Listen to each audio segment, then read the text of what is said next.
WOCA. Ocala.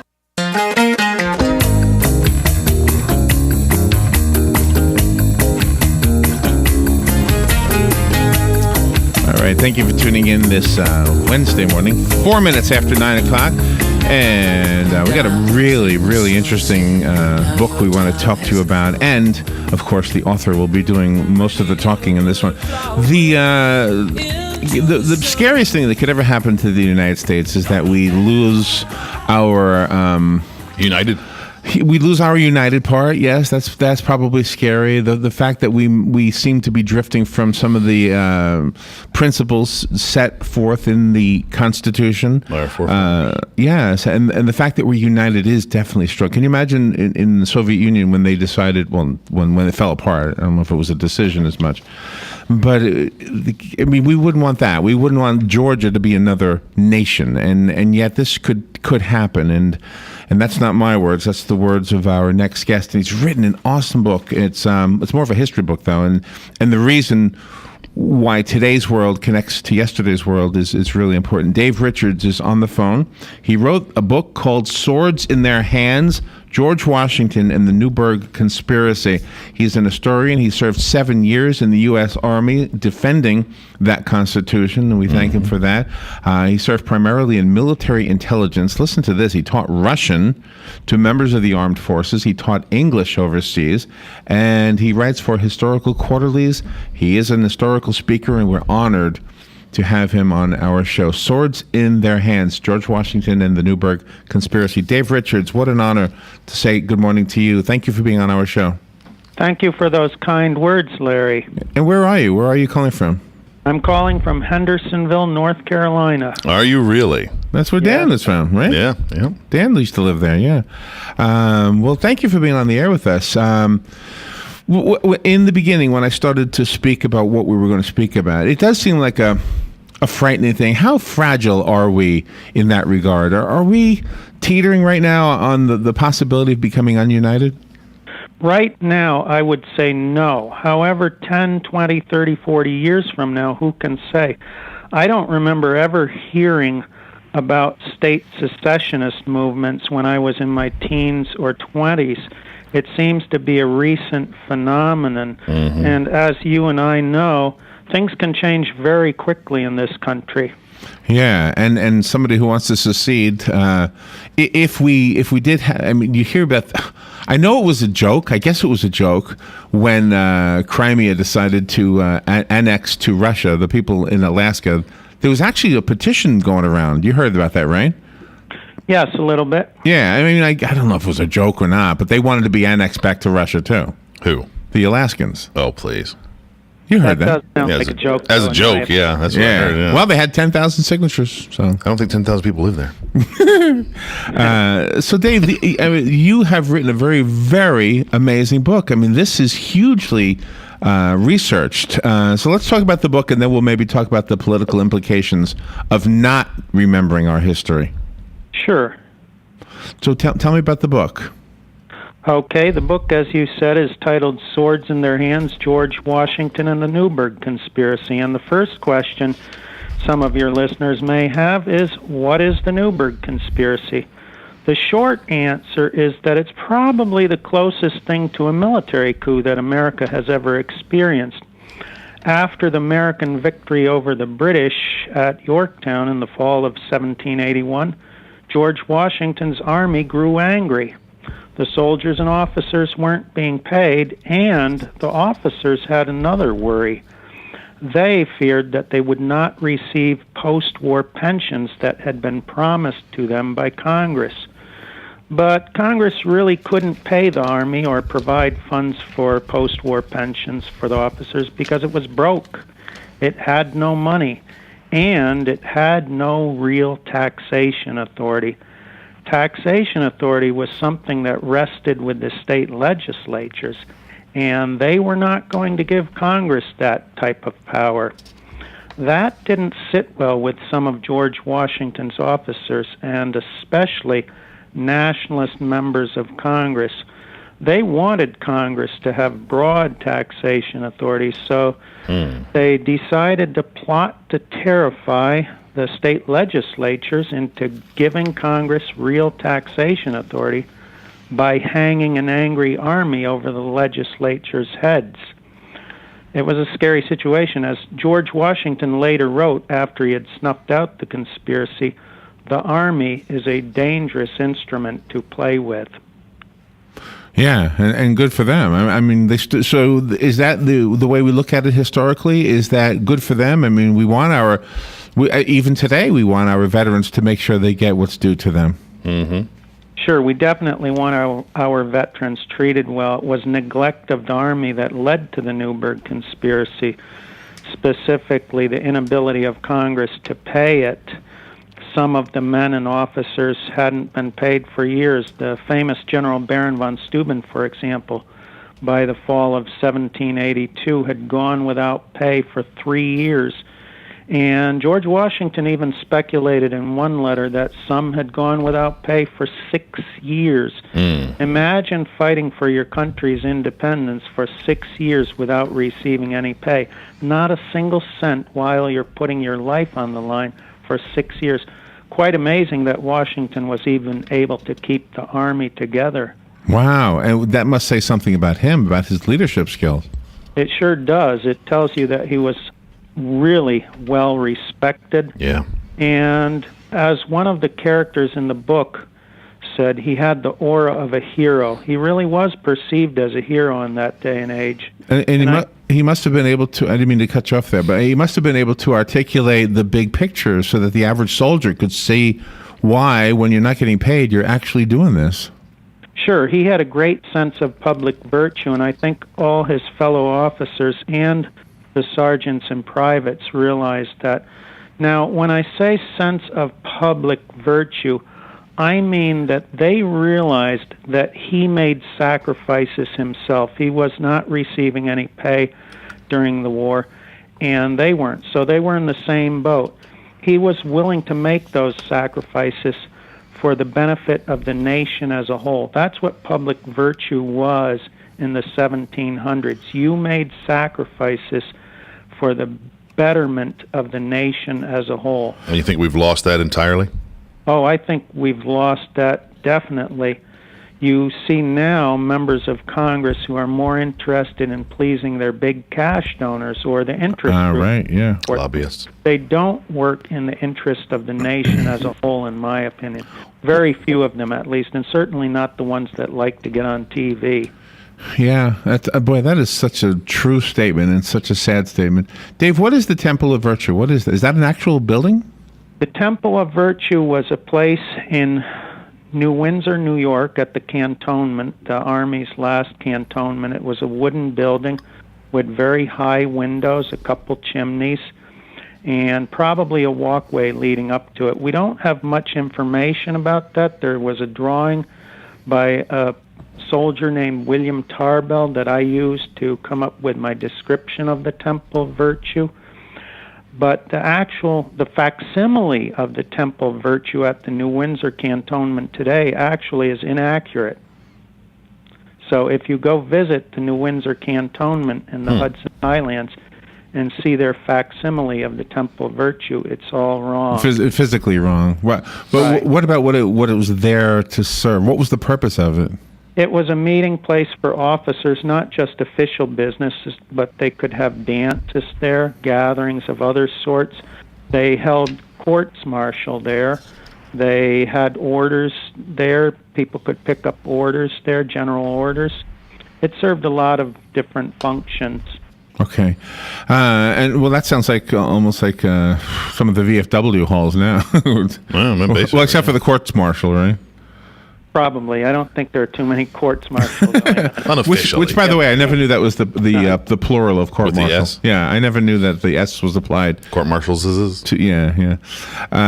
We're learning a lot from you. So the information in the books looks at the history of the nation and clearly reinforces to the reader the very things that held that army together without pay. I mean, if we grasped the same principles that those soldiers grasped, we might be better off as Americans. That's my statement. What is your response to that? Well, I agree with you. Certainly, I've talked enough about the sense of public virtue. I also think, even though I really don't deal with this in my book, I think they were more self-sufficient and just plain tougher. When you read the book, you'll notice that Valley Forge was not the toughest winter that they ever endured. The winter at Morristown, New Jersey in 1779-1780 was much worse than the winter at Valley Forge. One of my favorite quotes in the book is by a soldier who said the weather was cold enough to cut a man into two. They had blizzard after blizzard, and the Hudson River actually became frozen. So do you think if we could send somebody back in time and say, hey, look, guys, the world's going to warm up, there's going to be this global warming thing, do you think they'd say, thank God? Well, I think the soldiers at the Morristown camp would have said that at that time, that's for sure. Just reading the descriptions made me feel cold. Yeah, and the paintings that represent that time certainly do. The title, Swords in Their Hands, I wanted to ask you this. When we have discussions about the right to bear arms, a lot of times it seems like most Americans don't get that the reason we have that right is not to go hunting, and it isn't even really to defend ourselves from the burglar, although we're allowed to use it for that. It's in general for the larger population to have a means to instantly have a militia in case of somebody trying to take over the country. Sure, I agree with you. We tend to forget that a lot of the people that served during the Revolutionary War were militiamen, especially at the beginning of the war. Yeah, but for some reason we forget that. And is that why Swords in Their Hands became the title of the book? No, not at all. Okay. Actually, the quote comes from a letter that Gouverneur Morris wrote to John Jay at the beginning of 1783. In the letter, he hints at the possibility of a coup. He says that they need to achieve justice and that now was the time to act. They couldn't act after peace arrived because everybody would go home. Now they had to act. Now they had swords in their hands. And he was referring to the Army. The Army had swords in their hands. Ah, I gotcha. Okay. Dave? When they disbanded, of course, they wouldn't have any weapons, so they couldn't demand justice. There's, being in radio, we hear a lot of things. And there's a consensus that it's possible we're heading towards a fascist, communist type of era with what's happening now. Is this the beginning of what could be a secondary revolution? Well, I would say never, but I think communism or fascism will not come to this country, certainly not in my lifetime. I hope I'm correct in saying that. And I hope you live a long time. Yeah, however, both, yeah. People who do use the word never are making a big mistake. People shouldn't take our liberties and our system of government for granted. Bad things could happen here just as they happened in Japan and Germany. I spent a lot of time in Japan, and if you have ever been to Japan, if you were there recently within the last 10, 20 years, you would never believe that place was a very militaristic country at one time during World War II. It's a very pacifist country now. Well, tell me about your work teaching language, both Russian to our armed forces, and English to others who don't speak English. Tell me about that. Now, I'm sorry, I missed something there. You want me to talk about teaching Russian or teaching English? Well, it says here you taught both. Is that accurate? Right, but not at the same time. Okay. I taught Russian at the end of the Cold War. I was out at the Defense Language Institute. I was a civil service employee, and my students were all members of the armed forces, Army, Navy, and Marines. No Air Force personnel at that time. They had another language institute that they studied at. It was a good situation. The groups were very small, and of course, because they were in the military, they were very disciplined. They did the homework that they were assigned, and they didn't disrupt classes. So as a teacher, you enjoyed all that. It wouldn't be like teaching in a public school today. Very often you hear horror stories about teaching in public schools today. I didn't experience anything like that. And I'm guessing that knowing the language helped out with relations. Anytime the two representatives of the two countries were together, and now it seems like we're starting to lose that friendship that we had, and I don't know that has anything to do with what you're covering in the book. But since you are an historian and you've done this, you've taught Russian and taught English. I don't know the story there, but what are your thoughts about what's happening right now? There was a story this morning about Putin wanting to no longer allow us to use their Soyuz program to take our astronauts up to the space station. Well, he was front and run. Dave, you were front and run at the Cold War, and we made the statement earlier about the Cold War. Are you feeling that, or are we getting back to that? I don't think we're returning to the Cold War. When this whole Russia-Ukraine situation started, of course, some people compared the annexation of Crimea with Hitler's capture of the Sudetenland, his invasion there, part of Czechoslovakia where the Germans lived. But I think that's a big stretch to compare Putin with Hitler. I don't see us heading towards another world war, and I don't see Putin as another Hitler. In my opinion, Putin is sort of like Andropov, a former KGB guy. The only difference is I don't think Putin is wedded to communism. He hasn't made any attempts to bring back communism that I know of. I don't think he will bring back the Warsaw Pact, but we shouldn't regard him as a friend. He is a villain that we can deal with. He's not Gorbachev. He's definitely not Yeltsin. He's closer to being what Andropov or Brezhnev were. Probably not as bad as Stalin. Stalin was right up there with Hitler in terms of mass murders go.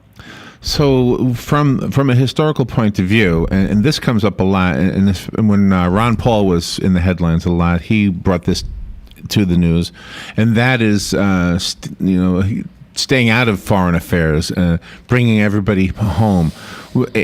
In George Washington's time, that may have made sense, and you correct me if you disagree with that. But it seems like now we almost have to. We have to because of the NATO treaties, and I think the NATO treaties are necessary. What are your thoughts on that? Well, I would agree with you 100%. Once you sign a treaty, you really have to abide by the provisions in that treaty. Otherwise, you'll lose the trust of all the nations that you've signed treaties with. That causes a real dangerous situation to arise.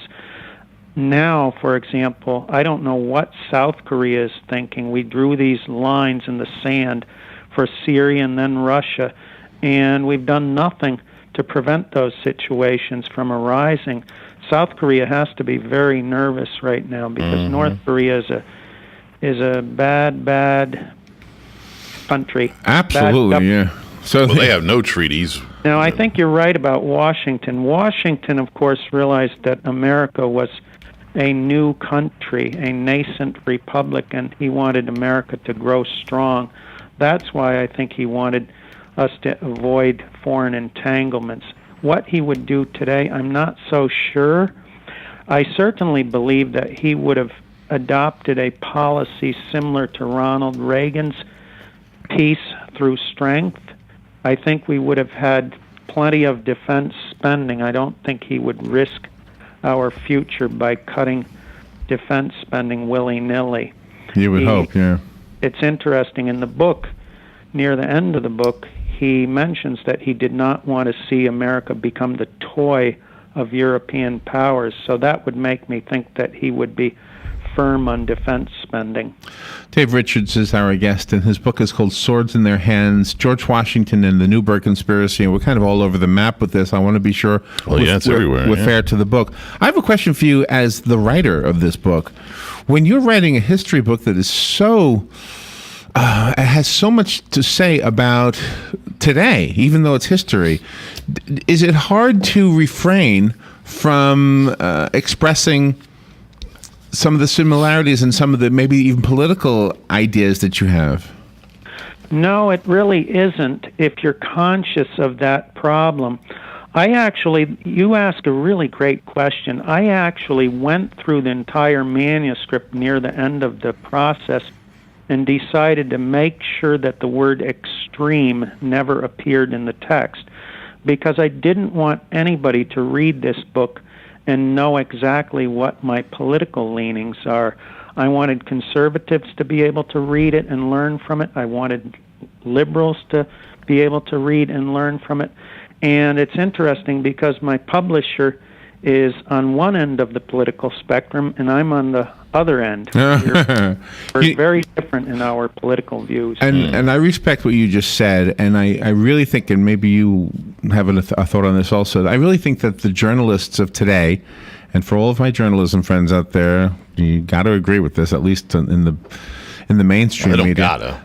It just seems like it's all slanted. I can take any story and find an adjective, or like you say, the word extreme, anything like, and it was just simply putting a word in there leans a story and one way or the other.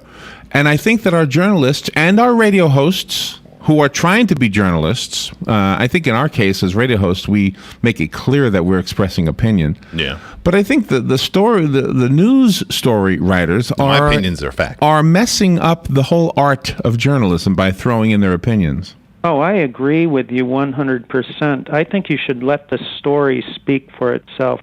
One thing that I like about my book is you get to read the words of the actual participants. There are lots of quotes in my book.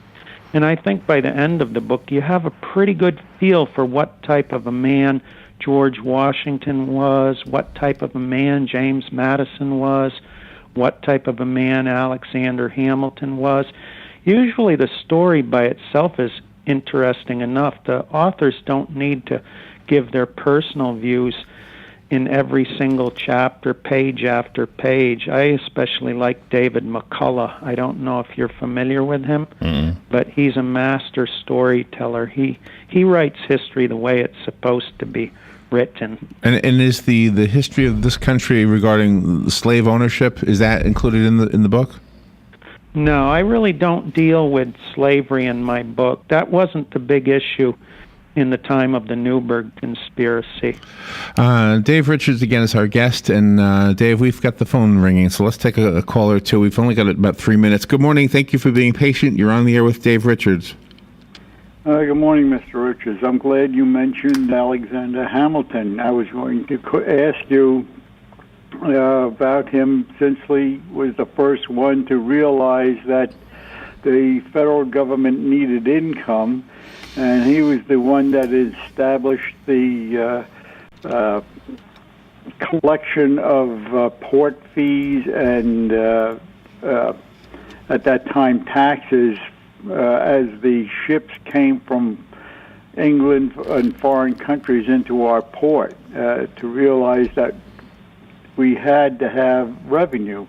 And he actually designed the revenue cutters that were going from, say, Charleston and back to Washington, or up through the Potomac and so on and so forth, to bring back the revenue collected actually from the sea captains at that time for the stuff that was coming into this country, and also that which was leaving. And anyway, I would like to ask you your opinion about Alexander Hamilton, because he was the only one that seemed to have a plan and did try his best to establish the fact that the government needed revenue to operate. I'll hang up and listen. Thank you, sir. Thank you for the call. Obviously a student of history himself. Dave, you want to respond? Well, he makes some very good points. Alexander Hamilton, I would say, was the strongest nationalist. He did want the government to have revenue. He wanted the government to have broad taxation authority. He was definitely brilliant. There's no doubt about that. He's the type of individual that I could see functioning in Congress today. I found him to be a little bit manipulative, and that quote that I gave to you early in this conversation, the Army is a dangerous instrument to play with, that was George Washington writing to Alexander Hamilton after the Newburgh conspiracy. Oh, wow. Hamilton was very determined in his opinions. He really wanted to see the government have broad taxation authority. But like your caller said, he realized that the government had to have some taxation authority. Under the Articles of Confederation, it had absolutely none. And that's why the soldiers and officers weren't being paid. Congress couldn't raise funds by taxing the people directly. Then it would request funds from the state legislatures, and the state legislatures almost always ignored those requests. Hamilton is a really important character in the book. I really let him speak for himself in the book. And he's one of the founders that we really should understand. Dave, thank you so much for being on the air. We could go on and on. We're up against the clock. Thank you for being on the air. Do you have a website? Is it swordsintheirhands.com? Sure, www.swordsintheirhands.com. And give me a call if you'd like a copy of the book. I have one. I'll give it away to the first person who asks for it. 622-9622 is the number. Thank you, Dave Richards. Thank you so much for being on the air with us today. Thank you for the interview, Larry. Great Goodbye. interview. All right, we'll be right back. Fox News Radio, I'm Lillian Wu. More than 230 people killed at a coal mine in Turkey, where still others remain trapped. Shifts were changing in the mine, where we understand there was an explosion at an electrical transformer, and that caused a big explosion, and that is believed to have ignited a fire within the mine. Journalist Dorian Jones in Istanbul. Some 20,000 people ordered from homes in the San Diego area are back after evacuation orders are called off. The winds were pretty breezy at that time and intensified during the course of the afternoon. The fire is about 800 acres in size and only about 5% contained at this point. San Diego Fire Chief Javier Maynard. And operations at Chicago's 2 airports returning to normal after an electrical problem at a regional radar facility forced a shutdown of all incoming and outgoing flights and continued to cause problems this morning. Fox News, we report, you decide.